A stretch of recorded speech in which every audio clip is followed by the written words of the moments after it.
Si paling perdana. Sebuah gereja di Pulau Gebang, Jakarta Timur menjadi sasaran pencurian sepeda motor pada 24 November 2024. Berdasarkan sumber yang didapatkan oleh DNP Integrated News, sepeda motor berjenis Honda Beat warna abu-abu tersebut adalah merupakan motor operasional gereja yang biasanya digunakan oleh koster atau penjaga gereja untuk mobilitasnya. Pencurian sepeda motor ini terekam kamera CCTV, di mana dua orang berboncengan melewati area depan gereja. Hingga berita ini kami turunkan, pelaku masih dalam pencarian, meskipun telah terdeteksi sempat berhenti di sebuah minimarket dekat wilayah gereja.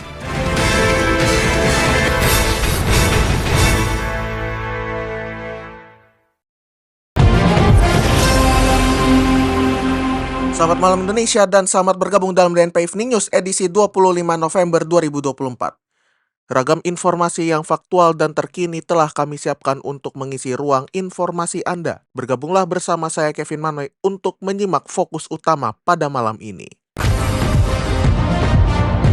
Kabar gembira memperingati Hari Guru. Guru Supriyani divonis bebas.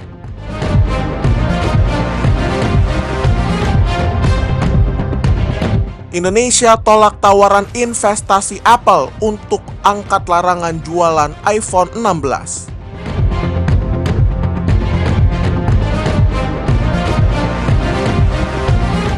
Dari Filipina, Departemen Kehakiman Filipina tetapkan Wakil Presiden Sara Duterte sebagai dalang rencana pembunuhan Presiden Ferdinand Marcos Jr. atau Bongbong Marcos.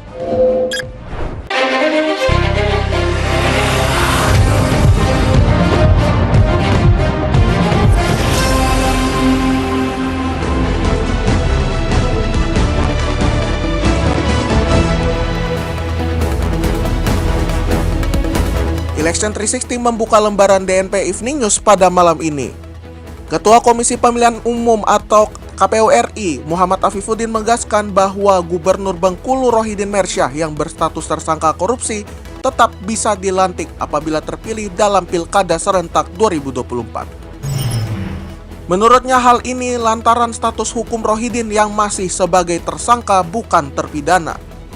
Afifuddin membeberkan aturan hukum pasal 163 ayat 6, 7, dan 8 Undang-Undang Pilkada yang dipakai KPU ketika ada kondisi calon kepala daerah yang tersangkut kasus hukum. Dalam konferensi persnya di kantor Menko Polkam Jakarta pada Senin 25 November, secara normatif, KPU ingin menyampaikan dalam hal calon gubernur atau wakilnya saat terpilih ditetapkan menjadi jika yang terpilih adalah tersangka saat pelantikan, yang bersangkutan tetap dilantik menjadi gubernur dan wakil gubernur. Adapun dalam pasal 163 dan 164 Undang-Undang Pilkada, terdapat aturan mengenai tata cara pelantikan gubernur dan wakil gubernur terpilih. Dalam ayat 6 pasal 163 Undang-Undang Pilkada, dalam hal calon gubernur dan atau calon wakil gubernur terpilih ditetapkan sebagai tersangka saat pelantikan, yang bersangkutan tetap dilantik sebagai gubernur dan atau wakil gubernur. Kendati demikian, pasal tersebut dianggap tidak berlaku apabila Rohidin sudah berstatus terpidana ketika dilantik. Menurutnya, pasangan calon terpilih yang berstatus terpidana ketika dilantik bisa langsung diberhentikan.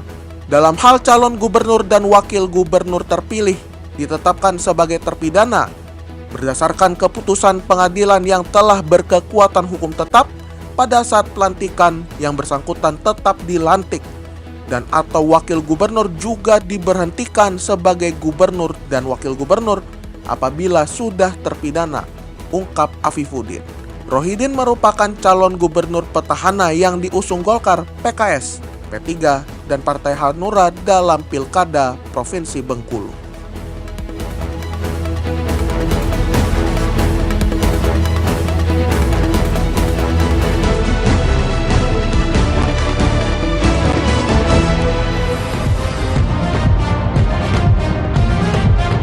Anggota Komisi 3 DPR RI Hasbi Ala Ilyas mengklarifikasi pernyataannya yang mengusulkan agar KPK menelpon pejabat terlebih dahulu bila ingin melakukan operasi tangkap tangan atau OTT. Ia menegaskan ungkapan tersebut sebagai guyonan. Hasbiallah menegaskan dukungannya dalam pelaksanaan operasi tangkap tangan, tetapi tetap mendorong KPK mengedepankan pencegahan daripada penindakan. Usulan Hasbiallah tentang KPK perlu telepon yang di OTT disampaikan saat fit and proper test alias uji kepatutan dan kelayakan calon pimpinan KPK di DPR RI beberapa waktu lalu. Sebelumnya Hasbiallah mengaku sepakat dengan penilaian Ketua Dewan Ekonomi Nasional Luhut Binsar Panjaitan bahwa OTT KPK adalah cara yang dianggap kampungan. Menurut dia, OTT KPK hanya merugikan uang negara. Hasbi meminta calon Dewan Pengawas KPK melakukan langkah ekstrim dengan menghubungi target seperti pejabat negara yang akan di-OTT agar tidak melakukan korupsi. Hasbi pun ingin OTT ditiadakan. Pernyataan Hasbiallah merespon rencana salah satu calon pimpinan KPK saat itu, Johanis Tanak, yang ingin menghapus operasi tangkap tangan atau OTT bila terpilih sebagai ketua KPK saat menjalani uji kelayakan dan kepatutan tes capim KPK di ruang Komisi 3 DPR RI Kompleks Senayan Jakarta pada 19 November lalu. Menurut Tanak, terminologi OTT tidak tepat. Guru SD Negeri 4 Baito Supriyani divonis bebas oleh Majelis Hakim Pengadilan Negeri Andoolo Konawe Selatan, Sulawesi Tenggara. Ia sebelumnya didakwa melakukan penganiayaan terhadap siswa yang merupakan anak polisi di SD Negeri 4 Baito pada Rabu 24 April. Jaksa penuntut umum menuntut bebas Supriyani dengan pertimbangan niat jahat atau mens rea Supriyani melakukan penganiayaan tidak dapat dibuktikan. Hakim Ketua PN Andoolo TV Rosano menyatakan bahwa terdakwa tidak terbukti secara sah dan meyakinkan bersalah melakukan tindak pidana sebagaimana didakwakan dalam dakwaan alternatif ke-1 dan dakwaan kedua penuntut umum. Hakim juga meminta hak guru Supriyani selama ini dapat dipulihkan, baik kedudukan, harkat maupun martabatnya. Pemerintah Indonesia menolak tawaran investasi Apple sebesar 100 juta dolar Amerika Serikat atau 1,5 triliun rupiah untuk mencabut larangan penjualan iPhone 16. Larangan ini diberlakukan karena iPhone 16 tidak memenuhi aturan tingkat kandungan dalam negeri atau TKDN yang mengharuskan ponsel pintar memiliki setidaknya 40% komponen buatan lokal.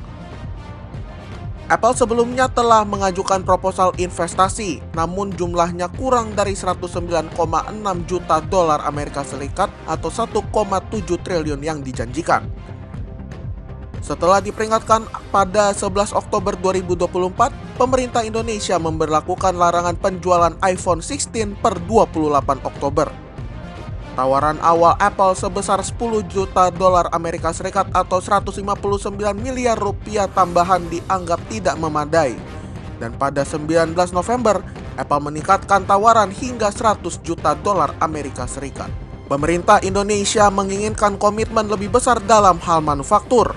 Meskipun belum dapat memproduksi semikonduktor, Apple diharapkan dapat bekerja sama dengan pemasok komponen lokal untuk menciptakan efek berganda dan menyerap tenaga kerja di Indonesia.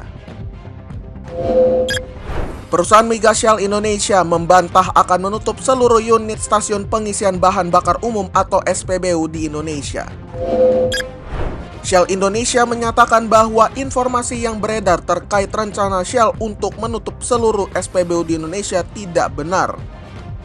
Shell masih berfokus dalam kegiatan operasi SPBU dan memiliki lebih dari 170 jaringan SPBU di Indonesia.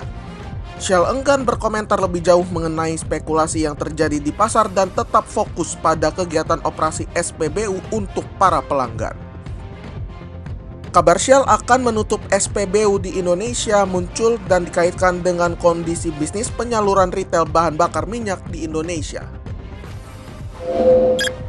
Departemen Kehakiman Filipina pada Senin 25 November menetapkan Wakil Presiden Sara Duterte sebagai dalang rencana pembunuhan Presiden Filipina Ferdinand Marcos Jr.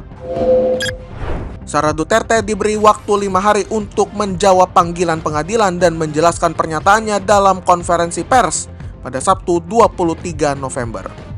Dalam konferensi pers tersebut, Sara Duterte mengaku telah berbicara dengan seseorang dan memerintahkan untuk membunuh Bongbong Marcos, istrinya dan juru bicara DPR Filipina jika dirinya terbunuh. Penetapan Sara Duterte sebagai dalang rencana pembunuhan ini merupakan buntut dari konflik keluarga Duterte dan Marcos yang telah berlangsung lama. Kedua belah pihak saling melontarkan tuduhan termasuk tuduhan kecanduan narkoba. Sara Duterte yang sedang menghadapi kemungkinan pemakzulan mengatakan bahwa ia sendiri merupakan subjek dari sebuah rencana pembunuhan dan telah menginstruksikan agar Marcos Junior dibunuh jika rencana tersebut berhasil.